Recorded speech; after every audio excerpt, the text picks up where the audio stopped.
Note అనేది ఎప్పుడు రాస్తారో తనలో ఉన్నటువంటి మంచి గుణాలకి, మీతో లేకపోయినా తనలో ఉన్నటువంటి డే మొత్తం మీరు కష్టపడుతున్నారు అనేటివి అలాంటివి రాయడం ద్వారా ఏమవుతుందంటే మీ డోరు మీ హార్ట్ నుండి అంటే ఒక్కటే కాదు కదా, మనం హోలిస్టిక్ హీలింగ్ దాంట్లో ఉన్నాం కదా, ఒకే ప్యారలాల్ ఉంటుందన్నమాట. అంటే ఎన్నో వాళ్ళు ఎన్నో హీలింగ్, ఎన్నో రకాలుగా రిలేషన్షిప్ అనేది హీల్ అవుతుందన్నమాట.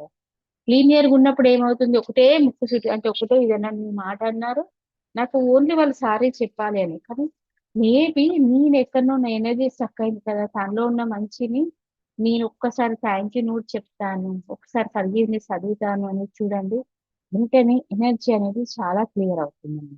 ఒకవేళ వెంటనే కాలేదనుకోండి, అలాంటివి మనకి ఎన్నో విధాలుగా ఎనర్జీ స్టక్ అయిపోయింది అనుకోవాలన్నమాట. దాన్ని పదే పదే పదే పదే ప్రాక్టీస్ చేయడం ద్వారా ఎన్విరాన్మెంట్ సిచ్యువేషన్ అనేది ఆటోమేటిక్ గా చేంజ్ అవుతుంది.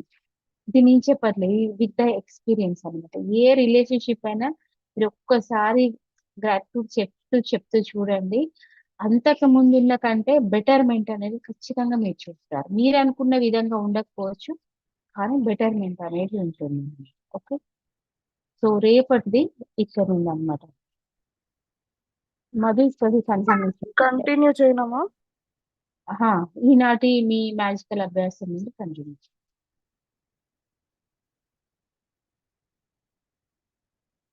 1 సెకండ్.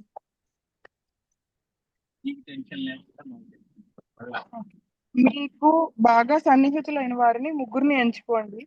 వారి పట్ల కృతజ్ఞులుగా ఉండండి. మీ జీవన సహచరి లేదా సహచరుడు కూడా కావచ్చు. మీ తండ్రో లేదా మీ కొడుకో కూడా కావచ్చు. మీ బాయ్ ఫ్రెండ్ కావచ్చు, లేదా మీ బిజినెస్ భాగస్వామి కావచ్చు, మీ సోదరి కావచ్చు. మీరు మీ అమ్మమ్మనైనా, మీ మావయ్యనైనా, చెల్లిని కూడా ఎంచుకోవచ్చు. అందులో మీకు తోచిన అతి ముఖ్యమైన ముగ్గురు ఆప్తులను ఎంచుకోండి. అయితే వారి ఫోటోలు మీ దగ్గర తప్పకుండా ఉండాలి. ఆ ఫోటోలో ఆ వ్యక్తి ఒక్కరిది కూడా కావచ్చు. ఆ వ్యక్తితో కలిసి ఉన్న మీది కూడా కావచ్చు.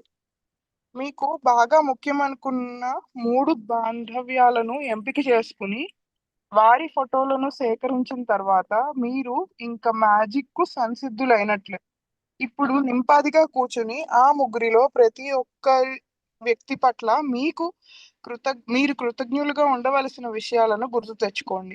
ఆయా వ్యక్తులలో మీకు బాగా నచ్చే విషయాలు ఏమిటి, మీరు బాగా ఇష్టపడే విషయాలేంటి, వారిలోని ఉత్తమ గుణాలేమిటి, వారిలో ఉన్న ఓర్పుకు, ఇతరులు చెప్పేది శ్రద్ధగా వినే గుణానికి, వారి ప్రతిభకు, వివేకానికి, హాస్యప్రియత్వానికి, సహృదయతకు, చిరునవ్వులకు, ఇట్లా ఎన్నో సుగుణాలకు కూడా మీరు వారికి కృతజ్ఞత చూపించవచ్చు. ఆ వ్యక్తుల సమక్షంలో మీరు పొందిన ఆనందానికి కృతజ్ఞత చూపించవచ్చు. వారిలో ఎవరైనా కానీ అందరూ మీకు అండగా నిలిచిన సమయాలు, మీకు భుజం తట్టిన సమయాలను గుర్తు తెచ్చుకొని కృతజ్ఞతా భావంతో మనసు నింపుకోవచ్చు. ఇట్లా ఆ వ్యక్తులకు మీరు ఎందుకు కృతజ్ఞులై ఉన్నారో కొంతసేపు తలుచుకున్నాక వారి ఫోటో మీ ముందు పెట్టుకోండి. అప్పుడు కాగితం మీద లేదా కంప్యూటర్ మీద వారి పట్ల 5 విషయాలకు మీరు కృతజ్ఞత బద్దులై ఉన్నారో ఆ 5 విషయాలను రాసి పెట్టుకోండి. అవి రాసేటప్పుడు ఆ వ్యక్తి ఫోటో వైపు చూస్తూ వారి పేరుతోటి సంబోధిస్తూ మీ మ్యాజిక్ మంత్రం thank you, thank you, thank you అనండి. థ్యాంక్ యూ ఆ వ్యక్తి పేరు ఫలానా అంటూ కారణానికి, ఉదాహరణకి థ్యాంక్ యూ జాన్ నన్నెప్పుడు నవ్వులలో ముంచినందుకు, థ్యాంక్ యూ అమ్మా నేను కాలేజ్లో చదివినప్పుడు నాకు స్ఫూర్తినిచ్చినందుకు. అలా ఆ కంటిన్యూ చేయనమ్మా. కంటిన్యూ చేయండి, కంటిన్యూ. ఆ ముగ్గురికి మీరెందుకు కృతజ్ఞత బద్దులో జాబితా రాయడం పూర్తయ్యాక వారి ఫోటోలను మీకు తరచూ కనబడే చోట పెట్టుకోండి. ఇవాళ మీరు ఆ ఫోటోలు చూసినప్పుడల్లా ఆ వ్యక్తి పేరు ఉచ్చరిస్తూ థ్యాంక్స్ చెప్తూ ఉండండి. థ్యాంక్ యూ హాలే.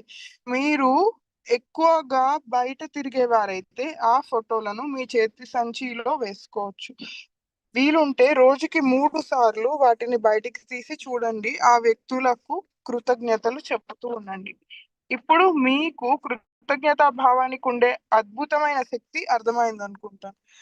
ఆసక్తి మీ అనుబంధాలను మరింత దృఢపరుస్తుంది. ఈ పుస్తకం యొక్క ప్రయోజనాల్లో అదొక భాగం కాకపోయినా, ఈ అద్భుతమైన అభ్యాసంతో మీ అనుబంధాలను సుందరతరం చేసుకోవచ్చు. ఈ అభ్యాసాన్ని ఏ ఒక్కరి పట్లైనా ఎన్నిసార్లైనా చేసుకోవచ్చు. మీ అనుబంధంలో ఉన్న ఏ మంచి విషయానికైనా మీరెంత కృతజ్ఞులై ఉంటే అంత వేగంగా, అంత అద్భుతంగా ఆ అనుబంధం నిలిచి వెలుగుతుంది.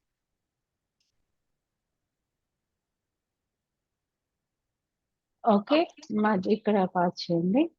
సో, రేపు మనం చేసేటువంటి యాక్టివిటీలో మీకు మనసులో నేను వీళ్ళకి ఇంకా కృతజ్ఞత చెప్పాలి. ఇంకా రిలేషన్‌షిప్ మంచిగా చేసుకోవాలి. ఇప్పటివరకి అంటే ఇది కంప్లీట్ బ్రోకెన్ రిలేషన్‌షిప్ కాదు ఈ యాక్టివిటీస్‌కి. ఫర్ ఎగ్జాంపుల్ ఎవరైనా డైవర్స్ వరకు వెళ్లారు.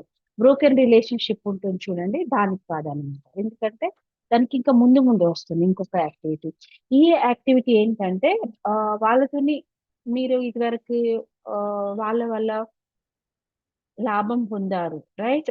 లేకపోతే వాళ్ళకు కొంచెం లిటిల్ బిట్‌గా క్లాష్ ఉంది. ఇంకా బాగా చేసుకోవాలనుకుంటున్నారు. ఫర్ ఎగ్జాంపుల్ మన సిబ్లింగ్స్ కానివ్వండి, అమ్మ-నాన్న కానివ్వండి, స్నేహితులు కానివ్వండి, బ్రోకెన్ రిలేషన్‌షిప్‌తో ఏ యాక్టివిటీ కాదనమాట. అదొక్కటి గుర్తుపెట్టుకోండి. అయితే వాళ్ళ ఫోటో మీ దగ్గర ఉందా? ఇప్పుడు మన చిన్నప్పుడు మన అమ్మ ఉన్నారనుకోండి, బాగా హెల్ప్ చేశారు. లేకపోతే అమ్మమ్మ ఉందనుకోండి, చాలా హెల్ప్ చేసింది. ఈ మధ్య గ్యాప్ వచ్చిందనుకోండి. So, it's the time showing your love అన్నమాట. అంటే మీరు ఎందుకు కృతజ్ఞతలై వాళ్ళ పట్ల ఉన్నారు అనేది టైం. మన పేరెంట్స్ పట్ల. అలా అన్నమాట. సో, అలా ఎవరైనా ముగ్గురు తీసుకోండి. వాళ్ళ ఫోటోస్ ఉన్నాయనుకోండి ఇట్స్ బెటర్. లేకపోతే ఈ రోజులలో వాట్సాప్ డీపీలో కానీ ఎక్కడో ఒక దగ్గర అయితే ఉంటుంది. ఒకవేళ ఆ వ్యక్తి ఇక్కడ లేరు, వాళ్ళ ఫోటోస్ లేరనుకోండి, ఇట్స్ ఓకే. ఆ ప్లేస్‌లో వాళ్ళ ఫోటో పెట్టిన ప్లేస్‌లో మీరు వాళ్ళ పేరు రాయాలి అన్నమాట. ఎందుకంటే ఇది ఒక్కసారి రాసిందనుకోండి, ప్రతి ఒక్కరి గురించి ఒక 5 పాయింట్స్ చెప్పాలి అన్నమాట. రాయడం అనేది యాక్టివిటీ. అయితే ఈ యాక్టివిటీని 3 టైమ్స్ చేస్తే చాలా బావుంటుంది. అంటే మార్నింగ్ ఒకసారి, ఆఫ్టర్‌నూన్ ఒకసారి, నైట్ ఒకసారి. ఎందుకంటే ఏదైతే ఆల్రెడీ ఉందో ఆ వ్యక్తిలో ఏదైతే మంచియి నచ్చినాయో ఇప్పుడు మనకే చూడండి అత్తయ్య వాళ్ళు ఉన్నారనుకోండి. వాళ్ళతోనే ఫస్ట్ కంటే రిలేషన్‌షిప్ నాకు బాగా చేసుకోవాలని ఉంది. ఓకే. సో, ఉందనుకోండి రిలేషన్‌షిప్ బాగా చేసుకోవాలి. నాకు